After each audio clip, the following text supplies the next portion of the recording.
What's up, guys? It's Ted from Immersion here. It's Friday the 6th of November, and it's time for your D&D Weekly Update. We've got a couple of little bits of news, but the really big stuff, new Unearthed Arcana, 3 new class features, big stuff all Underdark themed, but they are awesome. And the Ranger one's okay. Stay tuned.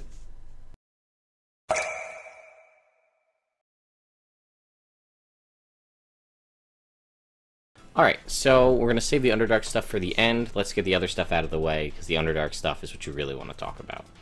And what I really want to talk about, and what you guys probably want to hear. So, real quick, D&D Podcast with some of the people from the Sword Coast Legends team, talking about what it's like to try to digitally recreate a tabletop game in a video game. Not just a virtual tabletop, but an actual full-blown video game that has its own story mode, but also a dungeon editor mode. So worth checking out. Speaking of Sword Coast Legends, soundtrack's available on iTunes. So if you like the music in the game, you can go pick that up. I guess we'll skip ahead here to just, there's an interview here with Jay Turner, who's again part of the Sword Coast Legends team. Kind of goes through his history of working on all sorts of different games like Jade Empire, Mass Effect, but apparently that whole script that he was on got tossed, Dragon Age. Kind of the process of developing Sword Coast Legends. And what's probably the most interesting thing down at the bottom is they said that people or if there are going to be any famous D&D characters, and they said there will be one showing up in the Rage of Demons DLC wielding 2 scimitars, and Wizards flat out told them if you want to, you can have players fight them and kill them. This seems to be in reference to Drizzt, so that's pretty cool that they're going to let them have full access to, they said, letting us play in their playground. So that's pretty cool. Wave 9 of Attack Wing has been launched, so you've got a Black Dragon and a Griffin expansion, and looks like Fire Cult Human Barbarian. So, if you're Attack Wing players, be on the lookout for that if you want to up your ante for your army. I could use a Black Dragon mini for the game, so I might be picking that up. Strongholds expansion DLC for Neverwinter is now live on Xbox, so if you're an Xbox Neverwinter player, you can do this to get yourself a guild hall and 20 versus 20 PvP. And before we jump to the Unearthed Arcana, I wanted to just talk about Heroforge, which is something I've kind of known about for a long time, and for whatever reason I didn't actually click on it till just like 2 days ago. And if you don't know about Heroforge and you play tabletop games, you might be interested in this. What is Heroforge? You're pretty much looking at it. It is a full-blown digital, customizable, miniature store, basically. Granted, you can go crazy. You can get like kind of low-quality plastic printed figures, which cost you maybe $10 per figure, which again can be a little much per figure when you can get, you know, certain other resin figures for around $2 to $3, but it won't be customized the way you want it. You kind of have to do the customization on your own, and if you're not comfortable working in that tiny little space on a mini, that could get annoying. Or you can upscale it and get it even done in bronze, I think. But what can you do? So let's say we're going to create a character. Go here to gender and race. Human, elf, half-elf, dwarf, gnome, elemental, half-demon would be your tiefling. I think there's Dragonborn as well, half-dragon, orc. There's cat people, robots, so your warforged, dog people. Let's do a tiefling, because they have a lot of options. So we click that, and you can see now we're on the base tiefling. So what do we want to do? And you can see the options. I'm not going to go too crazy into this, but like, you can play with the sliders. Obviously, some of these faces are more for different, you know, robot features and dragon features. What kind of features does your tiefling have? I would say probably sharp. Expression. Is he smiley? Is he angry? Is he kind of quirky there? And then you can play with the sliders down the bottom to mess around with how different things are set up. So let's make it a little snarly. What are his ears like? Are they weird dragon fin ears on a tiefling? Or like cat ears? Or horse ears? Up top there. Elf, elemental, here you go. Whatever you like. So you put on your ears. You've got your different hairstyles. Again, it's a little different with the tiefling because you've got horns. Do you have a beard? Do you have a full wizardy style beard? You have a handlebar mustache. Let's give him a handlebar mustache. Eyebrows, you can't really see him because of his horns. Teeth, you know, depending on if you can see them, you really can't see them on this guy. And then what kind of horns do you want? Do you want to have down curving horns? Do you want to have, you know, these kind of swept back horns? I think there's ram horns in here somewhere. Here you go. Ram horns. Whatever you want. And then for body, you choose the pose. I'm going to recommend you don't choose the pose right away. You figure the rest of the stuff out. It's not a golem. You can mess with the measurements, make him curvy, busty, give him a butt. What kind of tail? Let's give him a lizard tail. Why not? This is where you're going to want to do this first. So you can just buy straight out or click straight up outfits. Or you can be like, I want him to wear this wolf headgear. And there will be clipping on this, so just be mindful. You could be Dovahkiin here. Ooh, I didn't notice the pumpkin. That's kind of funny. You can have a big old loop on the top of your head if you want. Laurel wreath. Here we go. Let's be a ninja. Which it says ninja head wrap, but it's really pirate if you ask me. Well, you kind of got the pirate thing going.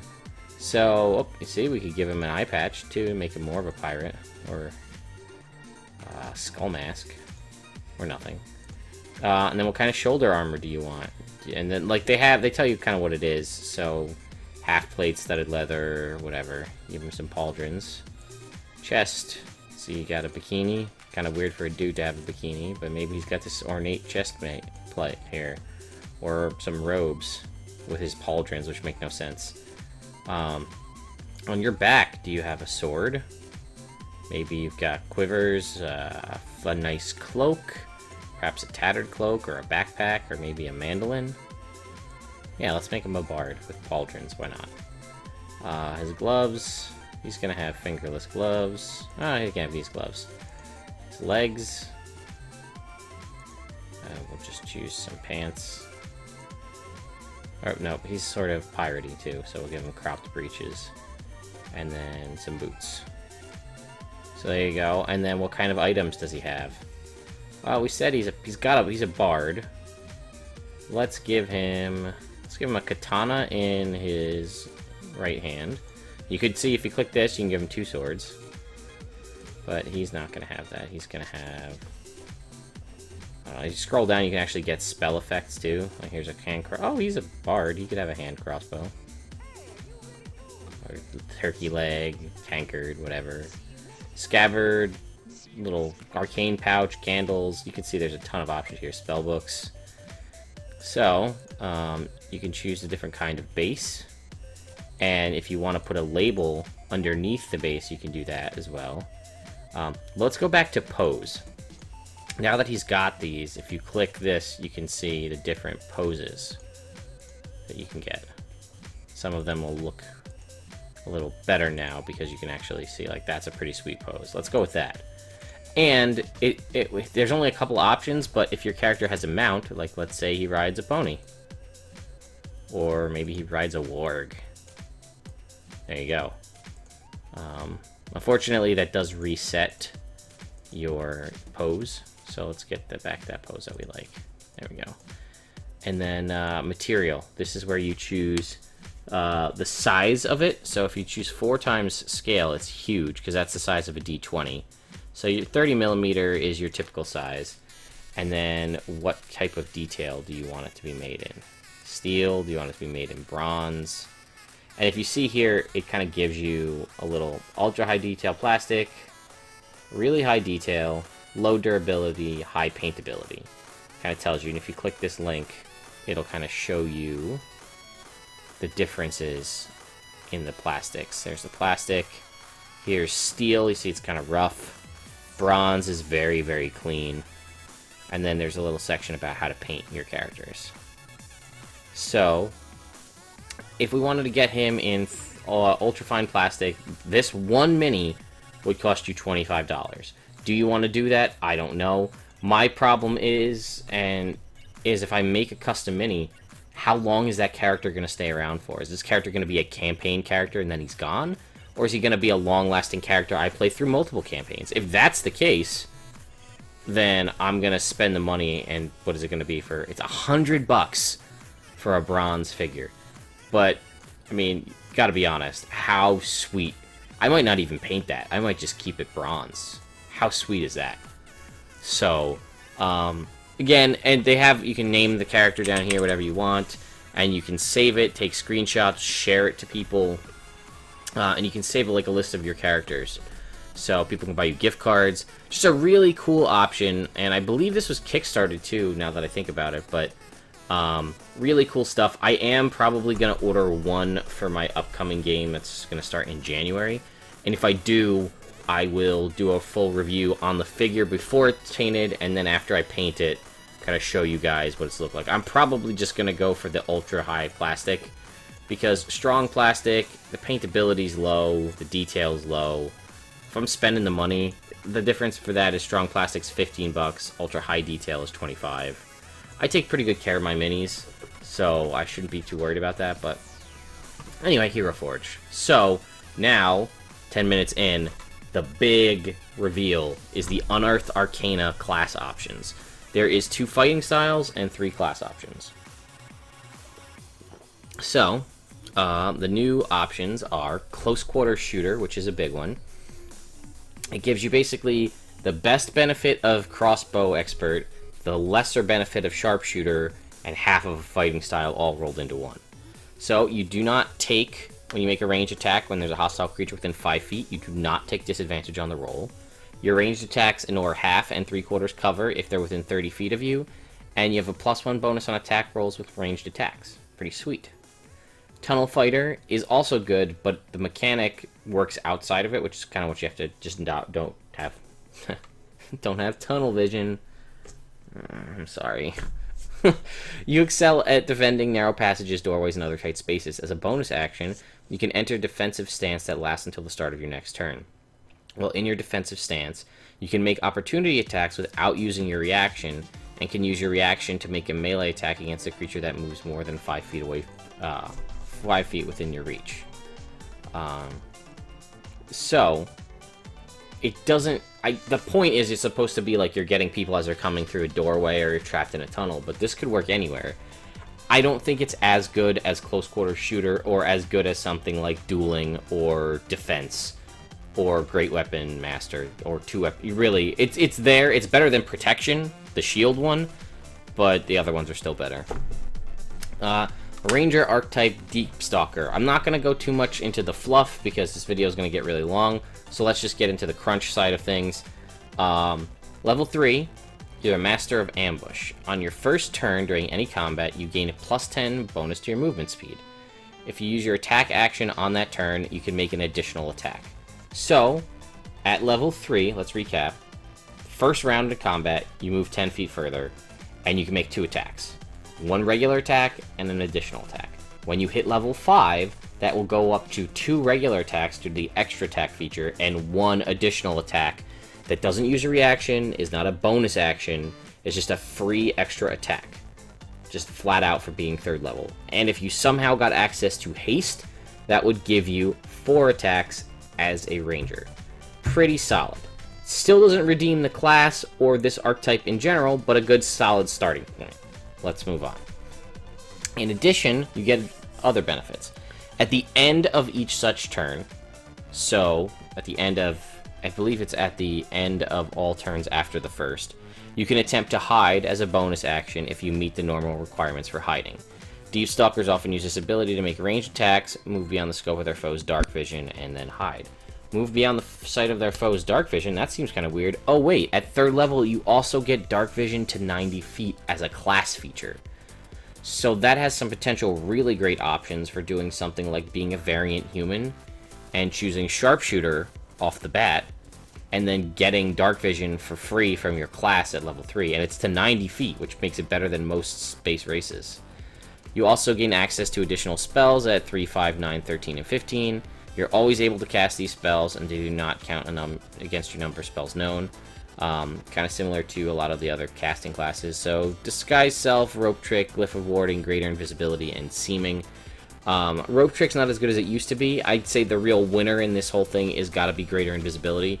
But if you choose either a Halfling or a Wood Elf, or I guess a Half Elf and ditch 2 skill proficiencies to get access to the hiding thing, you have an option to hide a lot easier, and you can hide as a bonus action on every turn after your first to drop advantage on your attacks, so that's good.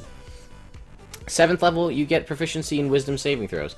This is kind of something, like, I think in my homebrew ranger fix I added this in much later, but this is solid. This is coming online at around the time that other classes are getting evasion, so still pretty good. 11th level, you have the ability to ensure that your attack counts. If you miss with an attack during your turn, you can immediately make an additional attack. You can gain one additional attack with this ability during your turn. So if you were in that scenario from the beginning where you have 4 attacks and you miss with one of them, you can use this to immediately take another attack, theoretically giving you 5, but really only 4 because you missed. At 15th level, you can disrupt opponent's attack. If the creature attacks you and does not have advantage on the attack roll, you can use your reaction to grant it disadvantage on the attack roll. You must use this ability before you know the result of the attack.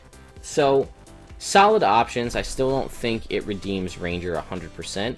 I think this would be pretty interesting to mix with the Spellless Ranger feature, to give you Battlemaster, like to give you the Battlemaster dice, that kind of superiority dice. That plus this, I think, is one of the most viable Ranger options in the game at this point. Still not great by any means, but and doesn't keep on par with the next 2 I'm going to read to you, but it's good. It's definitely playable, I'll say, for sure.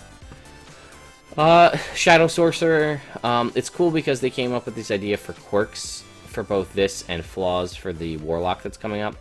So, again, you are always icy cold to the touch. These are just things to kind of build your character. Your heartbeat once per minute. This event sometimes surprises you. You blinked once last week, and so on. Again, another class that gets you dark vision right off the bat. 1st level, so this is something that you could potentially do as a paladin or something, get a 1-level dip in sorcerer to get yourself access to dark vision right off the bat. Dark vision is 60 feet. You can cast darkness by spending a sorcery point. You can see through any darkness when you cast this ability, or when you cast using this ability. So it's not general casting of darkness, it's only darkness that you cast using this feature. At 1st level, also, whenever your damage reduces you to 0 hit points, you can make a Constitution saving throw, DC 5 plus the damage taken. On a success, you drop to 1 hit point instead of 0. So that's pretty solid. So yeah, definitely solid, and it gives you as a sorcerer access to things that are pretty much previously only usable by Long Death Monk, a Half-Orc, or an Oath of the Ancients Paladin. But this is unlimited. As long as you have... You don't even need sorcery points. Whenever you take damage that takes you to 0 hit points, you make a Constitution saving throw. 5 plus damage taken. If you succeed, you go at 1 hit point. And it doesn't work if it's radiant damage or by a critical hit, but that's always on. 6th level, you get this kind of cool, very Hexbladey feature, Hound of Ill Omen. As a bonus action, you choose a target, and you use 3 sorcery points, and you send this Ill Omen Hound at them. It uses a Direwolf's stats. It's medium size, it can move through creatures and objects, as if they were difficult terrain. It takes 5 force damage if it ends its turn inside an object. At the start of its turn, it automatically knows its target's location, and if the target was hidden, it's no longer hidden from the Hound, which is awesome, so it has like true sight, basically. It appears in an occupied space within 30 feet. Roll initiative for the Hound. On its turn, it can move only straight towards the target by direct route, and it can use its action only to attack the target. The Hound makes opportunity attacks, but only against the target. Additionally, the target has disadvantage on all saving throws against your spells, while the Hound is within 5 feet of it, so there's the Hexblade kind of piece to it. It disappears when it's reduced to 0 hit points, if the target's reduced to 0 hit points, or it's been 5 minutes. But that's 3 sorcery points and a bonus action to just kind of have like a free thing to just get constant disadvantage on your saving throws, and to just do free damage, basically. At 14th level, you kind of have a Shadow Step feature that the Shadow Monks have. Bonus action, you can Shadow Step up to 120 feet as long as there's an area of dim light or darkness. And at 18th level, spend 3 sorcery points to transform into a shadow. You have resistance to all damage types except for force, and you can move through other objects and creatures as if they were difficult terrain. Take 5 force damage if you end your turn inside an object. You remain in this form for a minute. So, the only thing stopping you from this is sorcery points. I think at 18th level you could do that 6 times, and just gain resistance to all damage. And, like, there's nothing stopping you from turning this into this, walking through a wall, casting Fireball, and then walking back through the wall. So that, like, you walk into a room, blow people up, and then leave through the wall so they can't get to you. Pretty solid option. I really like this class a lot. I think I might like the Undying Light Patron better, though, which is for the Warlock. This is sort of the Holy Patron. Kind of, you had the Fiend Patron and the Great Old One, kind of potentially kind of evil, more evil kind of themes for your patrons. This is more angelic. And this one, rather than having quirks, has flaws. Like, you have a compulsion to enter and illuminate all dark areas. And in dark areas, you always carry a lit torch or lantern. Putting it down is unbearable. As per typical Warlock, you get access to bonus spells. You don't get access to 2, though, which is kind of unfortunate, where all other Warlocks get 2 bonus spells, you only get 1. Burning Hands, Flaming Sphere, Daylight, Fire Shield, and Flame Strike, all solid spells. Most of them are damagey, but still good. And it comes into play with your first level ability. You have a link to the positive plane. You have resistance to radiant damage, and whenever you cast a spell that deals radiant damage or fire damage, you can add your charisma modifier to that damage. So this is sort of kind of like a limited draconic sorcerer feature. Whenever you do a fire or radiant damage spell, which is nice because it gives you 2 options, you add your charisma modifier to the damage. And you have, as a bonus from your class, at least 4 damaging spells that do fire damage. I think Flame Strike does fire and radiant, so that does it for both. Additionally, you also know Sacred Flame and the light cantrips. These don't count against your number of cantrips known. 6th level is a really interesting feature, and I can see a lot of potential crazy builds around going to 0 hit points. The radiant energy you channel allows you to recover from grievous injuries. When you make a death saving throw, you can instead spring back to your feet with a burst of radiant energy. You stand up, if you want to, and regain hit points equal to half your maximum. All hostile creatures within 30 feet of you take 10 plus your charisma modifier radiant damage and are blinded until the end of your turn. Once you use this feature, you can't use it again until you finish a long rest. So think about this. You are in the thick of melee, you go down, okay? You choose to stay on the ground if you want, or you jump up, one of the two, but your hit points go up to half, which is a solid, that's a pretty, depending, you get this at 6th level, that's a pretty solid heal. And no save, all enemies within 30 feet of you take, at this point, 10 plus probably 2 or 3, maybe even, yeah, I guess 3, maybe 4, based on your charisma level. So 13 or 14 radiant damage, no save, and they're blinded until the end of your turn. That's pretty solid. And because, again, this can happen on your turn, and this is not a reaction, I think this just happens. Yeah, when you make a death saving throw. So if your turn's not till like 4 turns from now, like 4 rounds, initiative orders, and you go down, this happens immediately. They're blinded until it gets back around to your turn. So I see a lot of potential for this mixed with a Bladelock Warlock, because you're going to be in melee. And if you go down, that's sort of like a Nova Blast for you anyway. As long as you don't, manage that you're only doing that once per long rest. I could also see this multi-classing well with Paladin potentially. The kind of Radiant Light makes a lot of sense to me. You get access to cantrips, you get Eldritch Blast, you get invocations, which you still have. You still have your invocations and your pact option if you multi-class, even just by taking this. So you have to keep that in mind. But this gives you free bonus damage.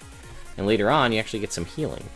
10th level, you gain temporary hit points whenever you finish a short or long rest. So not as good as the Fiend one, where anytime you kill something, you get temporary hit points, so they're constantly replenishing. But after any short or long rest, you gain your Warlock level plus your Charisma modifier and hit points. Additionally, choose up to 5 characters you see at the end of that rest. They get temporary hit points equal to half your Warlock level plus your Charisma modifier. So at 10th level, you finish a short rest to get your spells back. You get 15 temporary hit points, let's say, if you had a 5 charisma, or 20 charisma. And your friends get 10, just for being around. Pretty solid, you know, it's free. And at 14th level, you gain the ability to heal. As a bonus action, you can touch a creature and heal it. You can heal with each touch anywhere in the region of 1d6 to 5d6 hit points. And you have a pool of 15d6 to start. So you could heal theoretically 15 people for a d6 or potentially 3 people for 5d6. It's a lot of healing. Subtract them from the total and you regain your whole pool at the finish of a long rest. I don't know about you guys, but I like these classes a lot. Unfortunately, they're not Adventure League legal, but I do see, like, it's nice to be able to play a Warlock and have healing. An Arcane class with access to some healing is always nice. And, you know, it's a free class feature. It's not like you have to learn a spell and use one of your limited spell slots to cast a healing spell. You just have it. You have temporary hit points through a class feature. You have 2 other cantrips that you get for free. You get a free charisma modifier to the damage, and it says when you cast a spell. Cantrips are spells, so that works on cantrips. So, Sacred Flame, Firebolt, if you choose those. You get Sacred Flame for free, get your charisma modifier to damage. That makes it a pretty high damaging spell right off the bat at first level. And then you get your free half health heal. And at later levels, you can go down, get half health, and then heal yourself up to full, basically, with your Healing Light feature. So anyway, guys, that's it for this week's D&D update. Let me know what you think about these new classes. Have you done Heroforge stuff in the past? Have you bought your own figures from that? Send me pictures. I want to see. I'll put them on the on the video for next week. Again, like I mentioned earlier today, I will be at Rhode Island Comic-Con tomorrow and Sunday. So if you're there, come see me and say hi. We can talk about D&D or whatever. But anyway, guys, I'm Ted from Nerd Immersion, and happy gaming.